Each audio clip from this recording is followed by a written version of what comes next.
Bueno, muchas gracias. Hoy vamos a adentrarnos en el capítulo 5 del libro de los Hechos y le he puesto por título a este capítulo Para la gloria de Dios.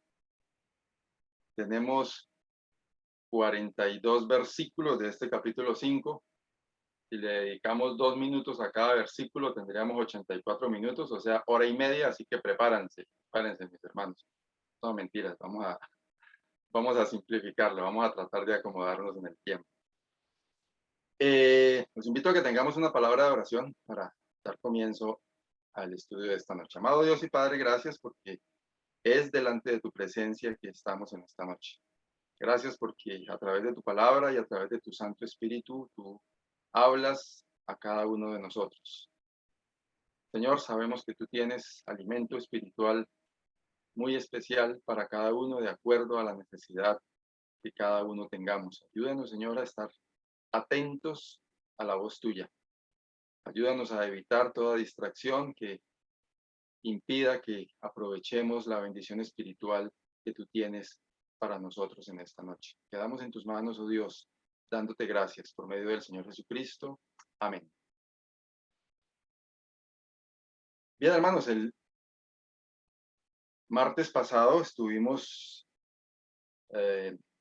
transitando por el capítulo 4 y para entrar en el capítulo 5 es necesario tomar algunos versículos al final del capítulo 4 y vamos a hacer eso entonces en el capítulo 4, los versículos 32 al 37. Dice, y la multitud de los que habían creído era de un corazón y un alma. Y ninguno decía ser suyo propio nada de lo que poseía, sino que tenían todas las cosas en común. Y con gran poder los apóstoles daban testimonio de la resurrección del Señor Jesús, y abundante gracia era sobre todos ellos. Así que no había entre ellos ningún necesitado, porque todos los que poseían heredades o casas las vendían y traían el precio de lo vendido y lo ponían a los pies de los apóstoles, y se repartía a cada uno según su necesidad. Entonces José, a quien los apóstoles pusieron por sobrenombre Bernabé, que traducido es hijo de consolación, levita, natural de Chipre, como tenía una heredad, la vendió y trajo el precio y lo puso a los pies de los apóstoles. El versículo 34 que tengo ahí en la diapositiva resalta que no había entre ellos ningún necesitado. Dice, porque todos los que poseían heredades o casas las vendían y traían el precio de lo vendido. Notaron en el versículo 32 de los versículos que leí, que dice que todos los que habían creído era de un corazón y un alma. Y a mí me llama particularmente la atención que yo encuentro en varias partes de este comienzo del libro de los Hechos y donde se habla de el poder que a través del Espíritu Santo estaba llenando a la iglesia primitiva en esos momentos. Y es que se origina a partir de la unanimidad. Se origina a partir de que había en ellos esa actitud, ese sentir de que eran de un corazón y un alma. Y digamos que el resultado de ese sentir en ellos era que tenían sus cosas y las vendían y se lo entregaban a los discípulos con el fin de hacer una buena obra, y por eso no había entre ellos, dice la escritura en el versículo 34, ningún necesitado. Y estaba pensando en los momentos en que estaba documentándome, leyendo y preparando este estudio de esta noche, que esa obra especial, particular, maravillosa y muy, muy, muy espectacular del Espíritu Santo puede ser o debe ser, o debería ser, la misma obra que tuviésemos hoy día. Y entonces yo pensaba, bueno, ¿y por qué no podemos tener todo eso tan bonito que se vivía allá? Y es probable, pensaba yo, que tenga que ver con ese sentir de que toda esa multitud, todos ellos eran de un corazón y un alma, versículo 32. Yo creo que particularmente a mí el Señor está llamando mi atención en ese sentido, en que como iglesia del Señor tenemos que estar unánimes. Encontramos ahí en el capítulo 2 que la palabra menciona que estaban todos unánimes juntos y seguimos encontrando que había ese sentir permanente de todos juntos en un mismo sentir, de un mismo corazón y un alma. Y yo a veces pienso, y quizás lo he compartido en otros estudios antes, ¿por qué nosotros los hermanos que estamos reunidos aquí de nuestras asambleas de esta área, de ese que nos llamamos los hermanos del centro bíblico, o nos llaman o nos reconocen así, ¿por qué a través de los años sentimos que ha como disminuido el fervor o algunas de las buenas cosas que se hacían en otros años, en otras épocas? El sentir por la obra, el trabajar. Y hermanos, siento que tiene mucho que ver con este espíritu tan precioso que había en la iglesia primitiva. Y que el Señor está tocando el corazón de cada uno de nosotros para que seamos nosotros, hermanos, los que estamos aquí y todos los hermanos de nuestra asamblea, de un mismo corazón y un alma. Ojalá que el Señor haga sentir en cada uno de nosotros esta imperiosa necesidad. Empieza entonces el capítulo 5 diciendo, pero, o sea, un hombre que tenía una heredad, dice, un tal José, que pusieron por sobrenombre Bernabé, la vendió y trajo el precio, es decir, trajo todo el valor por lo que él vendió y lo puso a los pies de los apóstoles. Y hay un gran pero aquí en relación con todo ese sentir que había y que leemos en esos capítulos que acabamos de leer. Dice, pero cierto hombre llamado Ananías, con Zafira su mujer, vendió una heredad y sustrajo del precio, sabiéndolo también su mujer, y trayendo solo una parte, la puso a los pies de los apóstoles. Encontramos que José o Bernabé había vendido su heredad y dice que trajo el precio, otras traducciones dicen que trajo el total de la venta a los pies de los discípulos, pero esta pareja no hizo eso. Entonces hay muchos que han cuestionado esta situación, algunos dicen que eso es una anécdota, una como medio fábula, no es porque no tiene animales, es, es una analogía, es que no podría ser una historia, dicen algunos, y leí por ahí un comentario de un teólogo poniendo una cantidad de aspectos desde lo científico y desde poner en tela de juicio las cosas que se dicen aquí. Y ahí, pero ¿cómo es posible que haya algo así como tan riguroso? O sea, esto no puede ser cierto, dicen algunos. Eso hay que analizarlo con mucho cuidado. Y sí, creo que sí. Porque la verdad es una narración muy, muy trágica. Y encontramos en estos primeros versículos, en estos primeros dos versículos, que aquí no hay nada malo que haya sucedido, ¿cierto? Antes, por el contrario, a juicio nuestro, sería algo muy bueno, porque ellos vendieron su heredad y ¿qué hicieron? Trajeron una parte obviamente en el relato el escritor está pues resaltándolo desde el aspecto que el Espíritu Santo lo inspiró para que pudiese quedar el sentir como el Espíritu quería que quedase. Pero si le quitamos esa perspectiva del escritor, Ananías y Zafira, su mujer, vendieron su heredad y trajeron, quitémosle el solo, quitémosle el sustrajo del precio y trajeron una parte y lo pusieron a los pies de los apóstoles. ¿Hay algo malo en eso? ¿Cierto que no? Eso hacemos nosotros. Cogemos nuestro sueldo y cogemos una parte y lo ponemos en la ofrenda.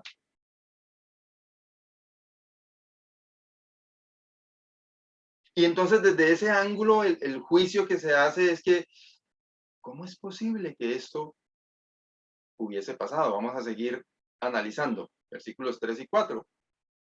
Hay una obra y una acción de Satanás aquí. Versículos 3 y 4 dice, y dijo Pedro, Ananías, ¿por qué llenó Satanás tu corazón para que mintieses al Espíritu Santo y sustrajeses del precio de la heredad? Reteniéndola, ¿no se te quedaba a ti? Y vendida, ¿no estaba en tu poder?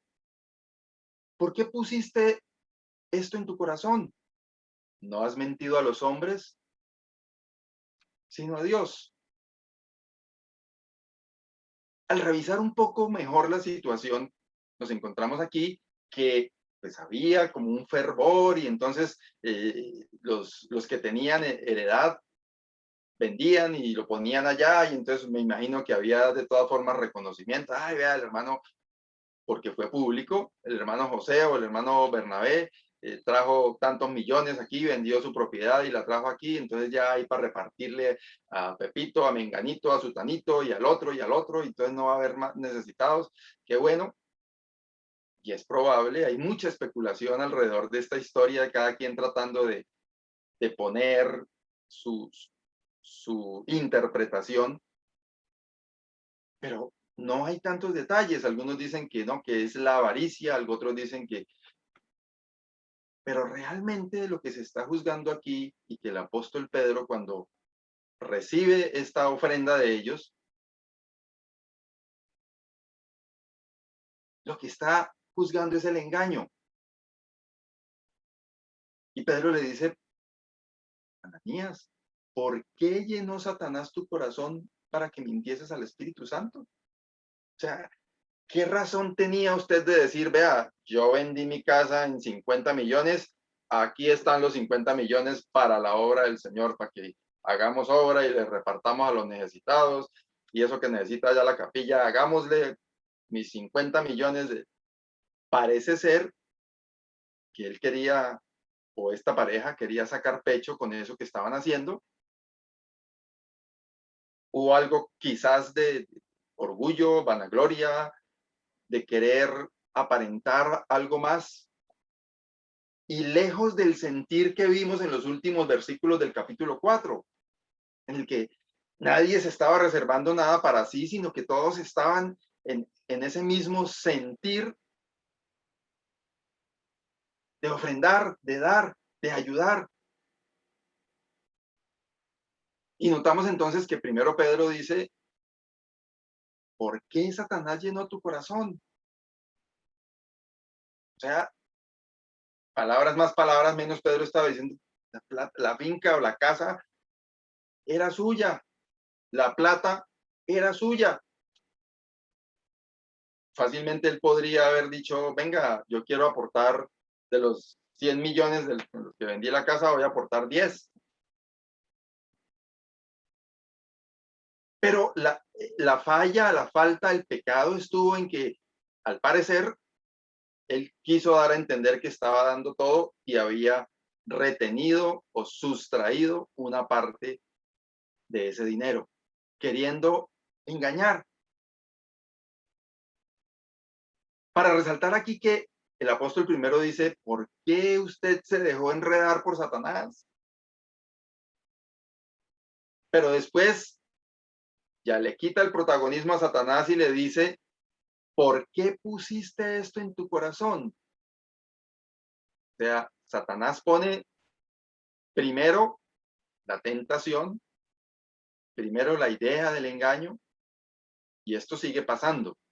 Pero la responsabilidad de poner eso en nuestro corazón, de darle cabida a eso, de dejar que esa tentación y esa situación maluca avance, es de cada uno de nosotros.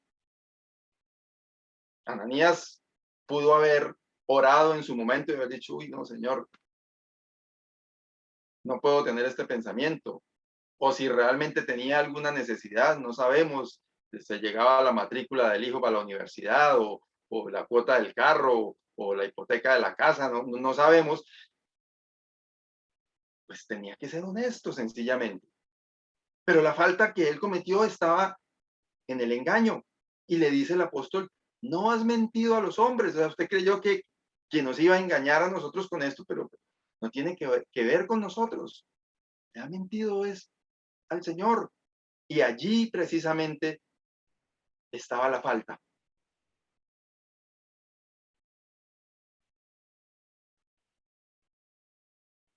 Ups, parece ser que se una diapositiva. Bueno, lo que encontramos aquí es que una vez confrontó el apóstol a Ananías, versículo 5, al oír Ananías estas palabras, cayó y expiró. Y vino un gran temor sobre todos los que le oyeron. En algún comentario de aquellos de los que ponen en tela de juicio el relato de la palabra de Dios, decía, pero ¿quién era Pedro para ir a juzgar a Ananías? Si Pedro había mentido allá, había negado al Señor Jesús y había dicho, no, yo ese Señor no lo conozco, ¿cómo le ocurre? ¿Y por qué Pedro iba a matar a Ananías así de esa forma? Si Pedro, pero resulta que aquí Pedro no tuvo nada que ver. Obviamente que Pedro recibe la revelación de parte de Dios y sin él conocer la verdad de lo que estaba pasando, pues tuvo esa capacidad de interpretarlo y él solamente le dijo, pero notamos que en el versículo 5 dice, al oír Ananías estas palabras, ¿qué pasó? Cayó y expiró. Pedro no lo maldijo, Pedro no le dijo, impongo mi mano sobre ti y maldito eres y muérete, nada de eso. Fue una acción de disciplina directamente de parte de Dios. Es probable que usted y yo podamos juzgarla y decir, oiga, pero como tremendo esa disciplina, ¿cierto? Ni siquiera darle espacio a defenderse, a decir, no, venga, es que la universidad del muchacho es bien cara y me tocaba pagar la cuota, entonces, y tengo unos gastos ahí todavía, y la DIAN me está acosando con unos impuestos. O sea, no tuvo ningún momento para presentar defensa, sino que la embarró y chao. No podríamos explicar esto, hermano, si alguien está esperando que lo expliquemos aquí por qué sucedió. Potestad de Dios, la soberanía de Dios. El título que pongo de este capítulo para la gloria de Dios es porque vamos a ver cada una de las cosas que pasaron que realmente al final se cumplieron o sucedieron para que el nombre del Señor fuese glorificado. Porque leemos en el versículo 11 que dice, y vino gran temor sobre toda la iglesia y sobre todos los que oyeron estas cosas. Porque leemos el versículo siguiente, y levantándose los jóvenes lo envolvieron y sacando el versículo 6, lo sepultaron. Pasando un lapso como de 3 horas, sucedió que entró su mujer, no sabiendo lo que había acontecido. Entonces Pedro le dijo, dime, ¿vendisteis en tanto la heredad? Y ella dijo, sí, señor, en eso. Versículo 9, y Pedro le dijo, ¿por qué convinisteis en tentar al Espíritu del Señor? He aquí a la puerta a los pies de los que han sepultado a tu marido y te sacarán a ti. Al instante, ella cayó a los pies de él y expiró. Y cuando entraron los jóvenes, la hallaron muerta y la sacaron y la sepultaron junto a su marido.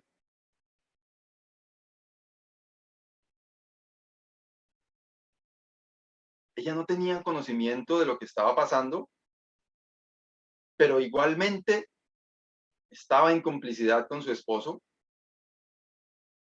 No sabemos si se habían puesto de acuerdo, no sabemos si ella asustada dijo, pero lo que sí sabemos es que también mintió y también llevó el mismo castigo.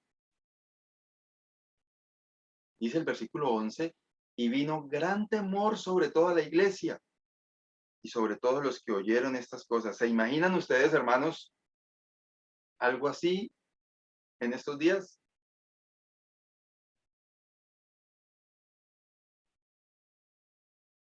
Que nosotros cantamos, que mi vida entera esté consagrada a ti, Señor.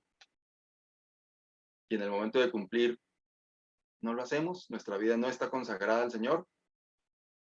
Hemos dicho que le damos al Señor todo de nosotros y lo cantamos porque hay muchos himnos y cánticos y coros que hablan de darlo todo al Señor. Pero en el momento en que alguien nos llama para hacer alguna actividad que tiene que ver con la obra del Señor, alegamos estar ocupados. Y no es verdad que estemos dando todo al Señor, sino apenas como Ananías y Zafira, una partecita. Y hacemos lo que dice aquí el relato, sustraemos y retenemos para nosotros, por ejemplo, algo que no nos pertenece, como es nuestro tiempo.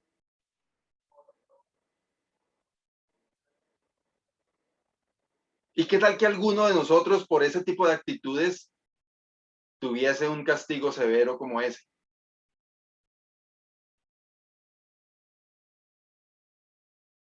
Voy a decir algo que no va a gustar, pero lo voy a decir. En este tipo de reuniones, a veces no destinamos el tiempo, la media hora, los 45 minutos, la hora para estar frente a la pantalla concentrados. Y entonces muchas veces preferimos, no estoy juzgando a nadie, pero sé qué pasa, preferimos apagar la pantalla porque estamos lavando ropa, ordenando la ropa o planchando y mientras tanto escuchando el mensaje y no dedicados en este tiempo que es apenas 2 veces a la semana, una horita los martes y los jueves. Hay otros espacios también, pero hablemos de esas reuniones de la iglesia y la del domingo, 3 horas a la semana, cuando tenemos 24 por 7, 24 horas por 7 días a la semana, son 7 por 2, 14, 7 por 4, 28, 168 horas, de las cuales 3 usamos para las reuniones así como principales, importantes. Y estamos quedándonos con todo el tiempo nosotros y así, hermanos, estamos hablando de pertenencias, de propiedades. ¿Cuántos de nosotros durante toda esta pandemia hemos retenido de lo que en nuestra mente por lo menos hemos consagrado para el Señor, de lo que ganamos un porcentaje X? ¿Y cuántos no hemos sido fieles con eso que damos para el Señor? ¿Cuántos estamos reteniendo de eso que no nos pertenece y quedándonoslo nosotros? ¿Y qué tal que por esa actitud alguno de nosotros fulminantemente quedara muerto? La gracia del Señor es abundante, es infinita. Y creo que este episodio así tan severo, por eso algunos dicen que es una ilustración, que no puede ser una historia verdadera, pero está escrito en la palabra como una historia y lo creemos por la fe que así es. Pero este episodio tan severo, tan drástico, tan trágico, quedó allí para que nosotros pensemos en que no podemos engañar al Señor. A veces creemos en que de lo que tenía presupuestado echar a la ofrenda, uy, no me tocó, me llegó esta cuotica, entonces voy a sacarte ahí 20,000. Eso los hermanos pues, no se dan cuenta, y de hecho ningún hermano se da cuenta, porque entre nosotros no acostumbramos como algunos otros de marcar el sobre y escribir el nombre y la cantidad. Nadie se entera cuánto estamos dando, pero estamos en la misma actitud de Ananías y Zafira.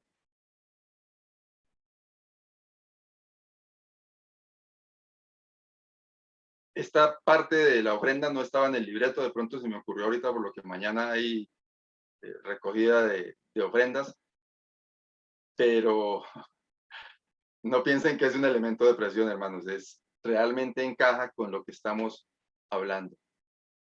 Hermanos, es delicado. Sobre todo tenía en mi mente enfocarme más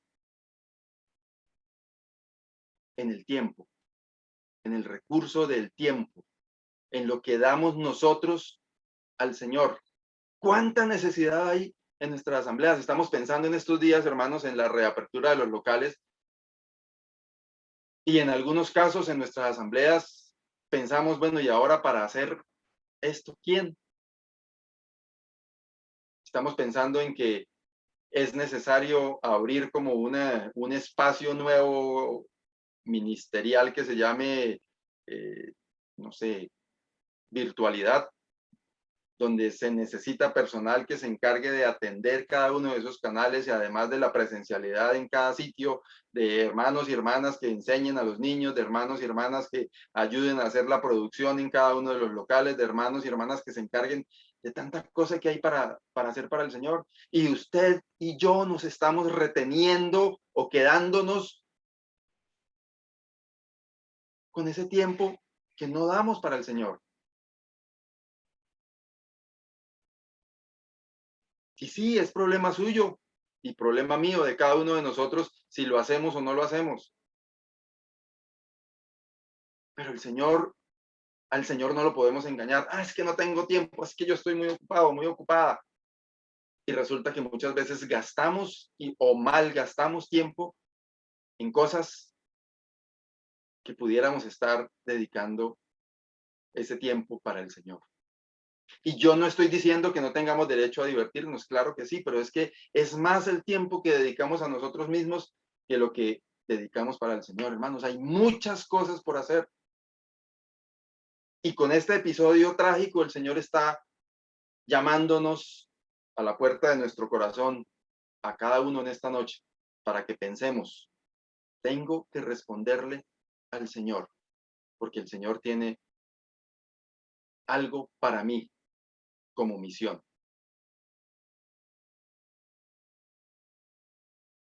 Y ese temor que se apoderó de la gente, pues en el libro de Proverbios nos dice el versículo 13 del capítulo 8, el temor de Jehová es aborrecer el mal, no es el miedo de escondernos allá en una esquinita y hacer como el siervo infiel. Señor, es que yo tuve miedo de que usted siembra, ciega donde no sembró y recoge donde no esparció, entonces a mí me dio miedo y me metí aquí debajo de la cama. Yo prefiero no hacer nada porque qué tal que la embarre.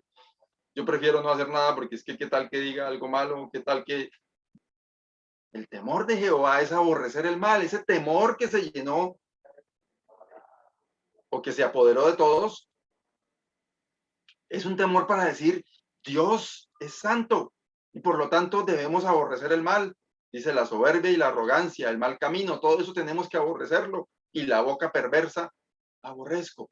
De eso se trata ese temor de Jehová, porque muchas veces creemos en que yo no hago nada porque mejor no, porque qué tal que diga algo. Y sí, obviamente que sí tenemos que tener mucho cuidado con todas esas cosas, pero de eso no se trata el temor que se apoderó de toda esta gente, porque encontramos que al contrario, todos aquellos que estaban siendo añadidos eran multiplicadores de todas las maravillas y señales que Dios estaba haciendo en esa iglesia primitiva.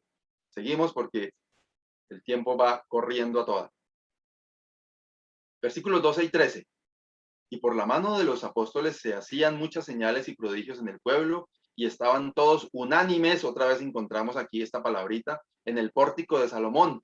De los demás ninguno se atrevía a juntarse con ellos, mas el pueblo los alababa grandemente. Había tal unanimidad, tal mismo sentir, tal mismo corazón y misma alma entre ellos, que la gente hablaba de buena manera de ellos. No, mira aquellos cristianos, Se la pasan allá agarrados como perros y gatos. Mire, eso no se ponen de acuerdo ni para nada.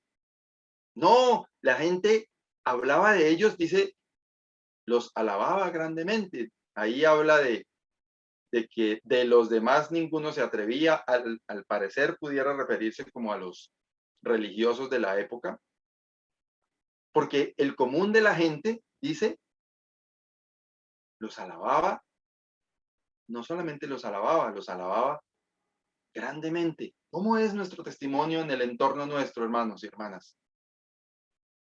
Así, nos alaban grandemente alrededor de nuestras capillas. ¿Qué dicen de nosotros?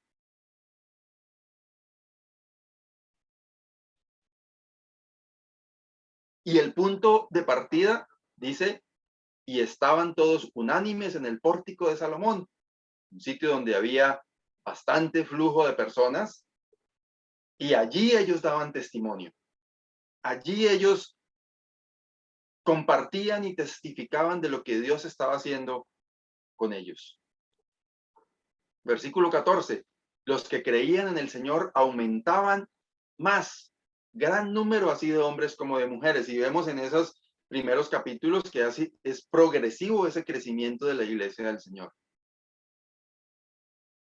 Hermanos, ojalá que el Señor nos ayude para que en ese sentir, no por contabilizar un número sin importar de qué tipo de personas sean los que llegan, pero sí porque es un indicador de hacer las cosas bien cuando más personas se agregan a la iglesia del Señor. Y el punto de partida de eso es el sentir que había en los hermanos de aquella época. En la unanimidad. En lo bueno que veían los que estaban alrededor, que alcanzaba para que los alabaran y le dijeran, oiga, qué buena comunidad de personas estas. Mire todo lo que hacen, mire cómo comparten las cosas, mire cómo ayudan a los otros, mire cómo los necesitados ellos los apoyan y están pendientes de cada uno de ellos. Hermanos, y esto es responsabilidad de todos nosotros, no de uno solo, no de dos hermanos, no de tres hermanos. Es de todos. Versículos 15 y 16. Tanto que sacaban los enfermos a las calles y los ponían en camas y lechos para que al pasar Pedro, a lo menos su sombra cayese sobre alguno de ellos. Y aún de las ciudades vecinas muchos venían a Jerusalén trayendo enfermos y atormentados de espíritus inmundos, y todos eran sanados. Hermanos, ¿será que Dios no puede obrar de esa misma manera hoy día? Seguro que sí, aunque esto era una obra particular de Dios a través del Espíritu Santo en ese momento, pero hermanos, es potestad de Dios cuándo obrar y de qué manera obrar a través de su pueblo. No como se ve hoy día, que es potestad del predicador, es potestad del pastor, y él decide y convirtió el asunto en una herramientica de negocio que usa para atraer personas. No es así, aquí no es así. Aquí es para la gloria de Dios. La obra de Dios y la forma en la que milagrosamente Dios se manifiesta es para exaltar su nombre, no para exaltar nombre de personas. Cuando en nuestra congregación o cuando en una congregación una persona saca pecho y quiere lucir él, hay que tener cuidado, porque no es la obra de Dios, porque no está haciendo para su gloria, sino para gloria de una persona. Y qué precioso ver cómo Dios obraba de esta forma sobrenatural y milagrosa a través de sus discípulos. Y creemos firmemente que Dios puede seguir haciéndolo, pero no depende de mí. Es el Señor, es el Señor el que decide con quién, en qué momento y de qué manera.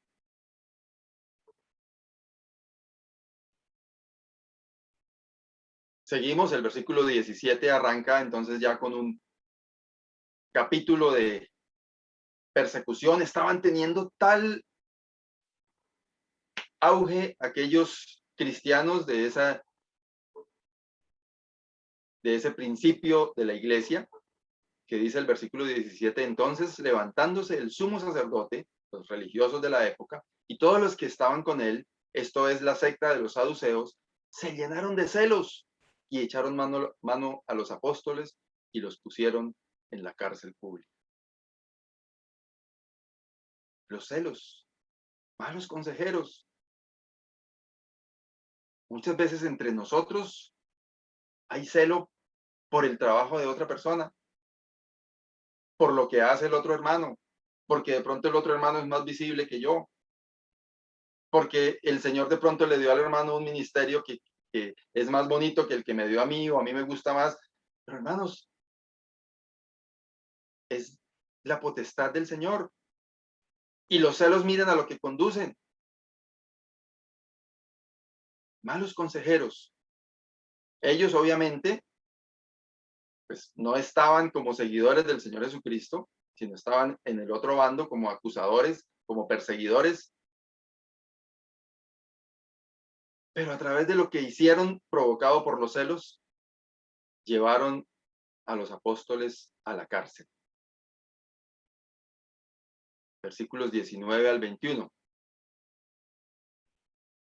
Mas un ángel del Señor, abriendo de noche las puertas de la cárcel y sacándolos, dijo, id y puestos en pie en el templo, anunciad al pueblo todas las palabras de esta vida. Habiendo oído esto, entraron de mañana en el templo y enseñaban. Dios mismo, de forma milagrosa, los sacó de la cárcel. ¿Con qué fin? Vayan, reúnanse a estudiar la Biblia, que es necesario y que está bien. Vaya, reúnanse en un salón y pónganse a cantar, que es bueno, que está bien, que es provechoso. Sacándolos dijo, id y puestos en pie en el templo, anunciad al pueblo todas las palabras de esta vida. La misión de ellos era ir y anunciar las buenas nuevas. Dios obró de forma milagrosa en ellos para sacarlos con ese propósito. ¿Y qué hicieron ellos? Fueron, dice, habiendo oído esto, entraron de mañana en el templo y enseñaban. Hermanos, estamos en un proceso de reapertura de nuestros locales de reunión. Que el Señor nos ayude para que en la mente de nosotros el propósito esté no en ir a reunirnos a pasarla bueno entre nosotros. Sí necesitamos estrecharnos la mano, darnos un abrazo, sí necesitamos reunirnos, sí necesitamos las reuniones que hacemos regularmente, pero que el propósito de nuestra mente sea ir y hablar, anunciar las buenas nuevas de salvación. Que el propósito a través de cada uno de nuestros locales de reunión y que nos haya servido todo este tiempo de paréntesis, que el propósito sea que alrededor de cada uno de nuestros locales haya mucha gente que sepa quiénes son, quiénes somos y qué hacemos y a quién seguimos. Que conozcan al Señor Jesucristo a través del testimonio nuestro. El Señor nos está llamando. ¿Qué tenemos que hacer? Habiendo oído esto, entraron de mañana en el templo y enseñaban. Versículos 21 al 26, voy a leerlos. Habiendo oído esto, entraron en el templo y enseñaban, dice, segunda parte, entre tanto vinieron el sumo sacerdote y los que estaban con él y convocaron al concilio y a todos los ancianos de los hijos de Israel y enviaron a la cárcel para que fuesen traídos.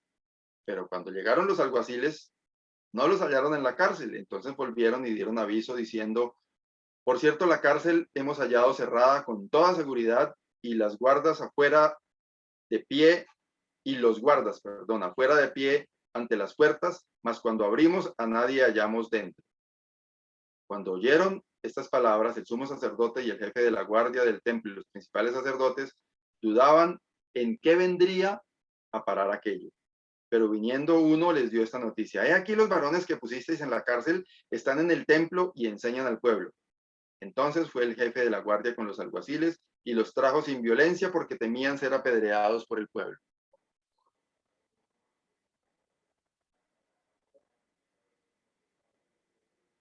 El poder de Dios fue manifiesto aquí a través de lo que ocurrió, y ellos estaban haciendo lo que Dios les había dicho que hicieran.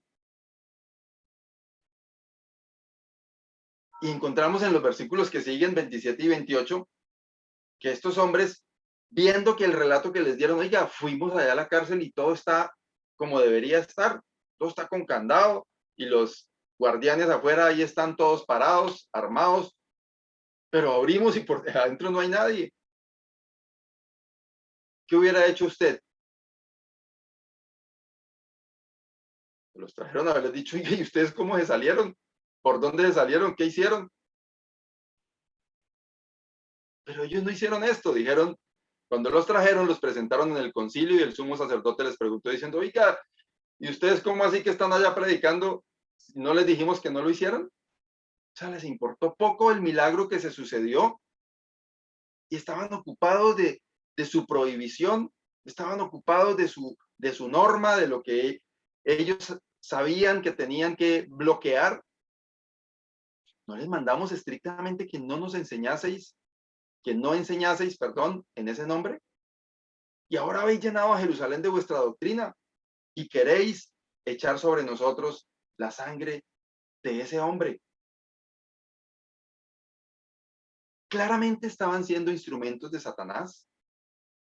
Tenían una ceguera tal que no les alcanzaba para, por lo menos, ocuparse, preocuparse, curiosear sobre lo que había sucedido de forma milagrosa.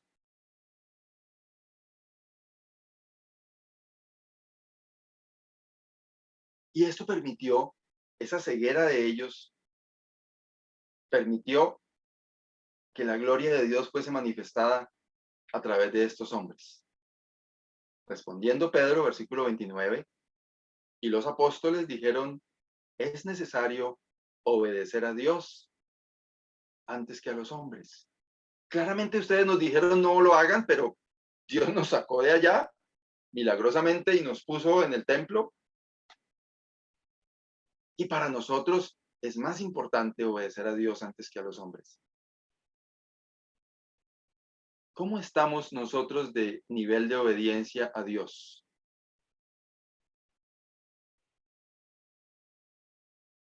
No tenemos un régimen que nos impida hacer algunas cosas para el Señor, pero claramente a veces nos inclinamos a cosas que tienen que ver con este mundo y prestando nuestra obediencia a cosas humanas antes que a Dios. Qué importante esta respuesta del apóstol Pedro y de los apóstoles. Es necesario obedecer a Dios antes que a los hombres. ¿Estamos dispuestos a obedecer a Dios? Si decimos que sí, el Señor nos está llamando a usted y a mí a cumplir con una misión. ¿Le va a obedecer? ¿Le voy a obedecer? ¿Le vamos a obedecer? ¿O vamos a obedecerle a los hombres quedándonos en nuestra comodidad, quedándonos en las leyes de la televisión, del internet, de las entretenciones, de las cosas de este mundo y olvidándonos de obedecer a Dios? El Señor está llamando a la puerta de cada uno de nuestros corazones en esta noche, para que prestemos oídos atentos a su voz y hagamos lo que Él quiere que hagamos cada uno de nosotros.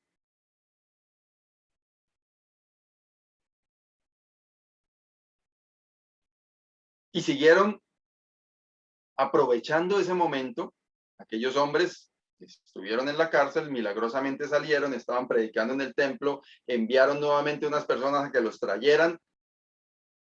Ese era el plan de Dios. Y estando allí, aprovecharon. Mire lo que dice el versículo 30 y 31. El Dios de nuestros padres levantó a Jesús, a quien vosotros matasteis, colgándole en un madero.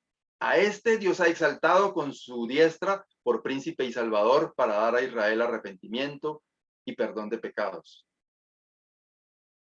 Hubieran podido haber dicho, no, es que estuvimos en ayuno allá en la cárcel y estábamos orando nosotros y pues como somos bendecidos por Dios y nosotros, el hermano aquí presente y el otro hermano, tenemos un nivel espiritual porque estamos con el Espíritu Santo en nosotros y somos superpoderosos y entonces nosotros, pues en el nombre del Señor reprendimos esas rejas y reprendimos eso y no, siendo que habían pasado por un momento espectacular, milagroso, que hubiese sido tela para cortar de todo un día, hablar de lo que habían hecho y cómo se habían salido, porque no cuentan los detalles, y cómo se agacharon y pasaron y de película y saltaron y hicieron y salieron y pasaron de puntillas en los pies y los soldados no se dieron cuenta y no, están resaltando el nombre del Señor, testificando de Dios.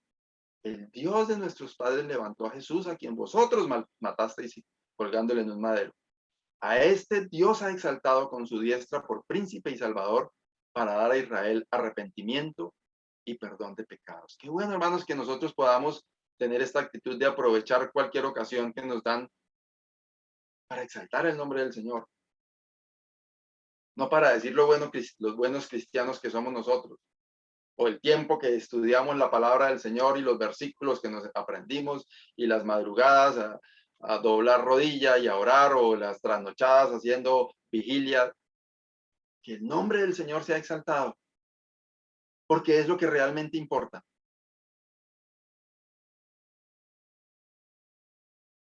Versículos 32 y 33. Y nosotros somos testigos suyos de estas cosas, y también el Espíritu Santo, el cual ha dado Dios a los que le obedecen. ¿Y cuál es la reacción de una persona que no tiene afinidad o sintonía con estas cosas espirituales? Ellos, oyendo esto, se enfurecían y querían matarlos. Yo creo que nosotros hemos tenido este tipo de reacciones alrededor nuestro cuando hablamos del Señor.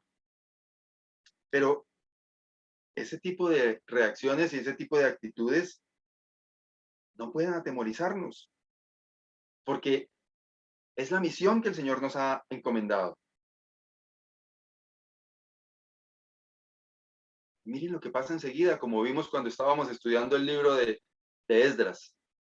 Dios tiene una persona dispuesta para usarlo como un instrumento suyo. Versículos 34 al 39. Entonces, levantándose en el concilio un fariseo llamado Gamaliel, doctor de la ley, venerado de todo el pueblo, mandó que sacasen fuera por un momento a los apóstoles. Y luego dijo, varones israelitas, mirad por vosotros lo que vais a hacer respecto a estos hombres, porque antes de estos días se levantó Teudas diciendo que era alguien. A este se unió un número como de 400 hombres, pero él fue muerto y todos los que le obedecían fueron dispersados y reducidos a nada. Después de este se levantó Judas el Galileo en los días del censo y llevó en pos de sí a mucho pueblo. Pereció también él y todos los que le obedecían fueron dispersados. Y ahora os digo, apartaos de estos hombres y dejadlos, porque si este consejo o esta obra es de los hombres, se desvanecerá. Mas si es de Dios, no la podréis destruir. No seáis tal vez hallados luchando contra Dios. Este hombre, un hombre reconocido, ilustre, es el Gamaliel, que fue instructor del apóstol Pablo. Algunos dicen que muy probablemente por ahí cerquita o adentro estuviese el apóstol Pablo, porque pues, dice en el versículo 34 que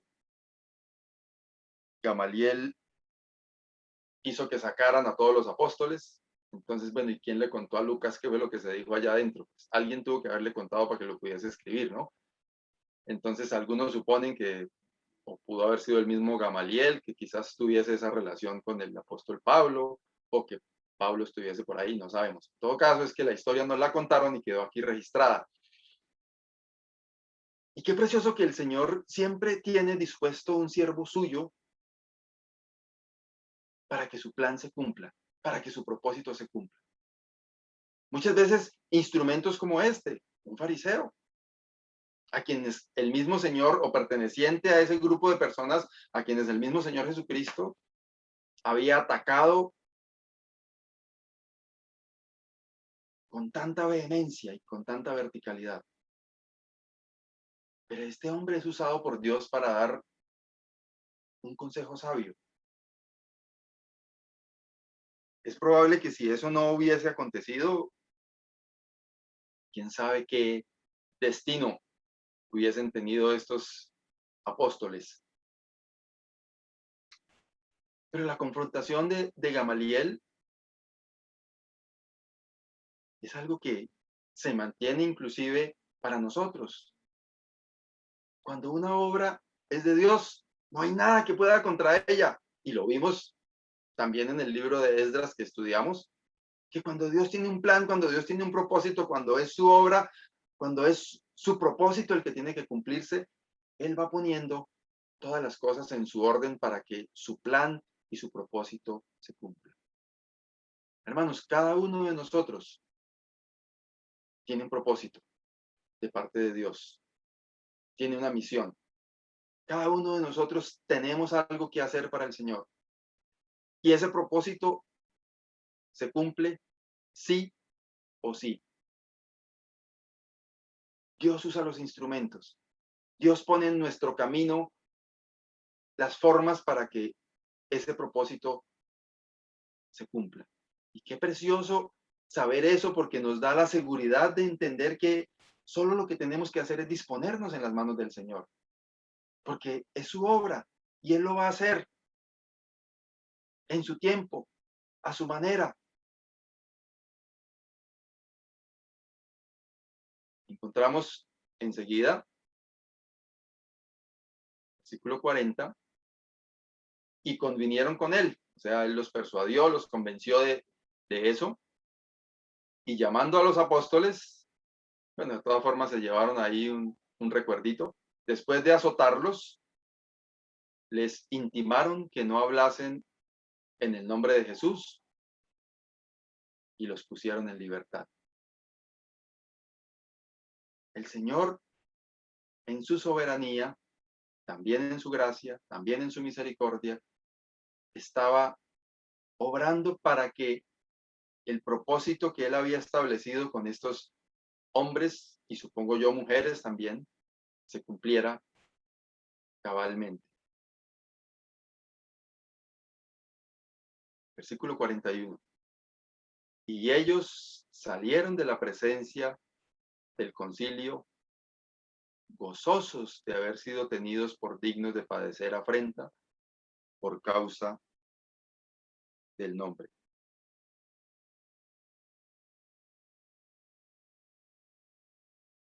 ¿Quién de ustedes, hermanos y hermanas, hubiese manifestado gozo después de haber recibido unos cuantos latigazos en la espalda? Dígame la verdad. ¿Hubiera salido usted con gozo de allí? ¿Cierto que no? Que le digan, venga, pues listo, lo vamos a dar en libertad, pero entonces venga, unos, no dice cuántos, pero unos cuantos latigazos en la espalda. Y estos hombres de Dios salieron de allí no pensando en el dolor y en los latigazos, salieron del concilio gozosos de haber sido tenidos por dignos de padecer afrenta por causa del nombre.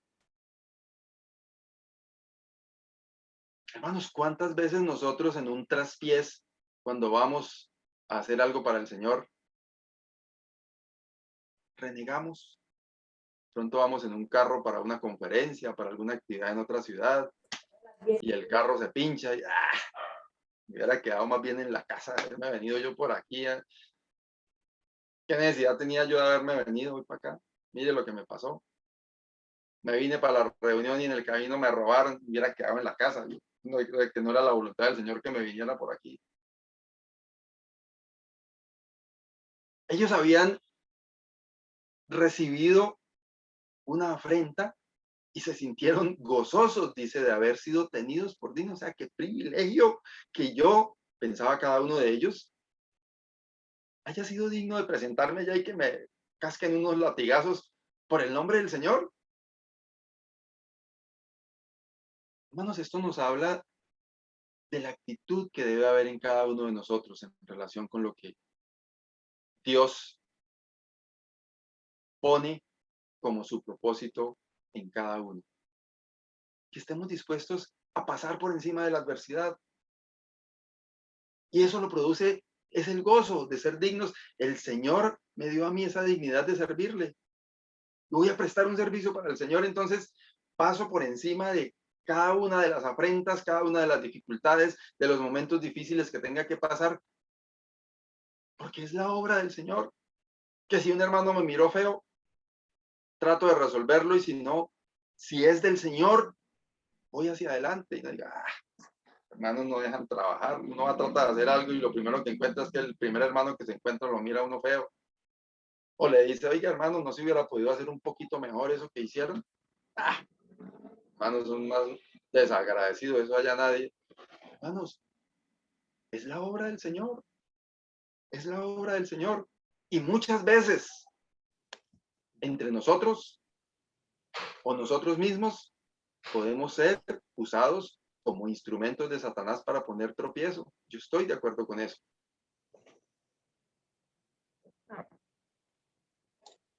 Y muchas veces nos dejamos utilizar para aconsejar mal, para criticar mal, para desanimar a una persona.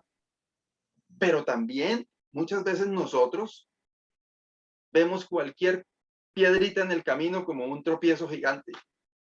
Es la obra del Señor. Y mire, estos hombres estuvieron en la cárcel, estaban predicando y otra vez llamados para acá a juicio y muy seguramente el camino en el que eso pudo haber terminado hubiese sido la muerte de ellos por desobedientes. Pero apenas, entre comillas, apenas recibieron unos cuantos latigazos y salieron de allí gozosos de haber sido tenidos por dignos de padecer afrenta por causa del nombre del Señor. Hermanos, qué privilegio que nosotros podamos ser tenidos en cuenta para que el Señor tenga una misión con cada uno de nosotros, nos use como un instrumento suyo para su honra y su gloria. Y cierra este capítulo 5 diciendo, y todos los días en el templo y por las casas no cesaban de enseñar y predicar a Jesucristo. Hermanos, el Señor nos está llamando a eso, a predicar al Señor Jesucristo.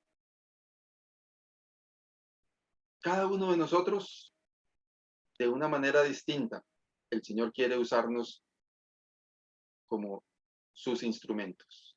Dispongámonos en las manos del Señor. Tengamos cuidado con querer retener para nosotros de nuestro tiempo, de lo que el Señor nos da, y estemos dispuestos a tener esa actitud que había en esa iglesia primitiva, que todos daban de sí, para que la obra del Señor creciera, como de hecho crecía. Oremos. Amado Dios y Padre, gracias por tu palabra. Gracias, Señor, porque vemos la obra de tu Santo Espíritu en esa iglesia primitiva. Y sabemos por tu misma palabra que tú eres el mismo ayer, hoy y por siempre. Y gracias, Señor, porque tú eres nuestro Dios. Ayúdanos a disponernos en tus manos, oh Dios. Ayúdanos a tener un mismo sentir. Ayúdanos a ser unánimes como iglesia tuya. Señor, ayúdanos también a presentarnos cada día como instrumentos útiles en tus manos para tu honra y tu gloria. Te damos gracias, Señor, por tu palabra en esta noche. Te alabamos, te glorificamos y nos disponemos en tus manos, en el nombre del Señor Jesucristo. Amén. Amén.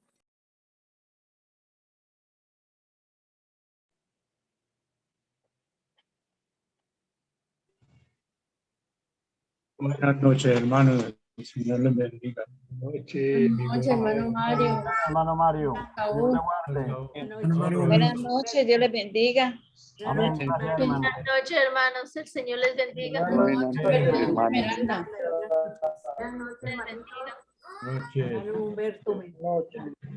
noches. Chao, hermanitos. Dios les bendiga. Buenas noches. Los bendiga, hermanos. Chao, hermanito, Dios les bendiga. Hermanos. Bendigas, hermanos. Chao, mis hermanos, Dios les bendiga. Hola. Dios la guarde. Chao, hermanos. Buenas noches. Dios les bendiga. Hermano Saúl. Chao, Dios les bendiga, hermano. Hermano Saúl, ¿cómo están? Claro. chao, chao. Chao, chao, María Lucía. Adiós, hermanos. Hermano Saúl. Chao, hermanita Ana. Chao. Chao, hermanito. Chao, Dios les bendiga. Amén. Chao. Chao, hermano. Chao. Oh, Lucho. Chao, chao, hermano Saúl. Chao, hermano. Les bendiga, hermanitos. Chao, hermano. Chao, mi tía. A ver, Tico. Eduardo. Hermano Freddy. Buenas noches, hermano. Freddy. Chao, chao. Hermano Lirio, Señor le Chao, bendiga. hermano Freddy. Hermanito. Hermanito. Chabela.